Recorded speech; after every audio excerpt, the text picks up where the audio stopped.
দর্শক বন্ধুরা, আরেকটা ভিডিও নিয়ে চলে এসেছি। দেখুন, লাউ গাছ লাগিয়েছি। এই পুরা জমিটা 1 বিঘা জমি। এই যে পুরো 1 বিঘা জমি, আমি মাচার নিচে দাঁড়িয়ে আছি। দেখুন, পুরো 1 বিঘা জমিতে লাউ লাগানো হয়েছে। তো যাই হোক, লাউ গাছগুলো দেখুন আমার মোটামুটি ভালোই 2 হাত করে হয়ে গেছে। এই যে দেখাচ্ছি লাউ গাছ, দেখতে পাচ্ছেন লাউ গাছের গ্রোথ মোটামুটি ভালোই আছে। তো লাউ গাছে সাধারণত কীভাবে চাপান দেওয়া হবে সেটা আপনাদেরকে দেখাবো। এই গাছের বয়স দেখুন, মোটামুটি আমার এই গাছের শীতের মধ্যে লাগিয়েছি, তো অত গ্রোথ হয়নি।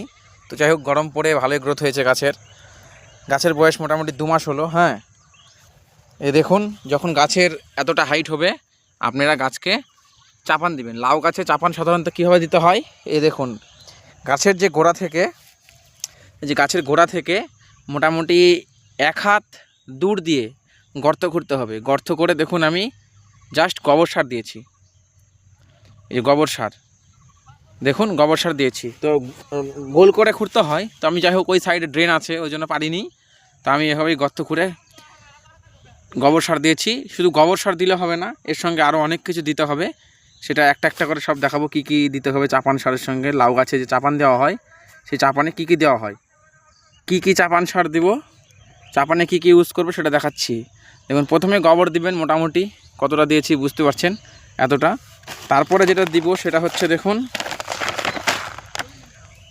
লেখা আছে কি কি, সুইট এক্সট্রাক্ট,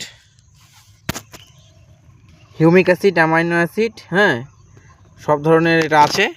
এটা হচ্ছে দিতে হবে, এটা দিলে গাছের গ্রোথটা খুব ভালো হবে। এই জাস্ট এতটা পরিমাণে 1 মুঠো এইভাবেই হয়।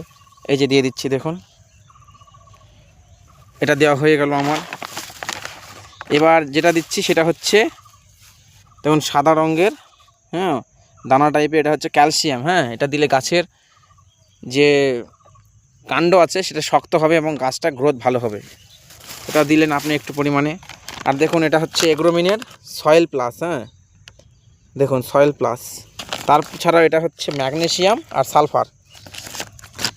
দেখুন ম্যাগনেসিয়াম আর সালফার, হ্যাঁ, ম্যাগনেসিয়াম আর সালফার। তো যাই হোক, অনুখাদ্য তো দিতে হবে, যেহেতু অনুখাদ্য না দিলে তো গাছ কী করে অনুখাদ্য হবে। এই যে মোটামুটি এরকম, এই যে দিয়ে দিচ্ছি দেখুন।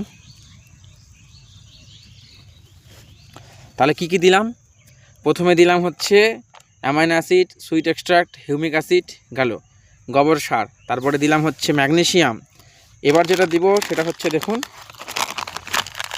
Soil plus এগ্রোমিনের। তো এটার মধ্যে কি কি আছে দেখা যাক, উল্টা করে নষ্ট হচ্ছে। এটার মধ্যে আছে দেখুন জিঙ্ক, কপার আর বোরন। তাহলে জিঙ্ক, কপার, বোরন হয়ে গেল, ম্যাগনেসিয়াম হয়ে গেল, সালফার হয়ে গেল। তো গাছের অনুখাদ্যটা পুরাপুরি হয়ে গেল। এই যে এই পরিমাণে এইভাবে দিতে হবে। হ্যাঁ, এই যে দিচ্ছি দেখুন আমি, এই যে দেওয়া হয়ে গেল।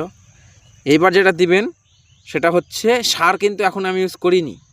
লাউ গাছে খুব বেশি পরিমাণে সার দিতে হয় না। যে বেশি পরিমাণে সার দিলে, রাসায়নিক সার ইউজ করলে কি হয়, গাছের গ্রোথ বেশি দিন হয় না, গাছটা বেশি গ্রোথ হবে না, লাউটা বড় বড় হবে না, ছোট ছোট হবে। হ্যাঁ, ওই জন্য গোবর সারটাই মেন। আর বেশি সার দিবেন রাসায়নিক, গাছটা বেশি বৃদ্ধি পাবে কিন্তু ফল হবে না, ফল অল্প অল্প হয়ে পচে পচে নেবে। হ্যাঁ, ফল হবে না। এই যে আমার সার দেখুন, মিক্সচার সার, মিক্সচারের মধ্যে সব ধরনের সার আছে। 10-26 আছে, ডিএপি আছে, ইউরিয়া আছে, পটাশ আছে, মানে এ থেকে জেড।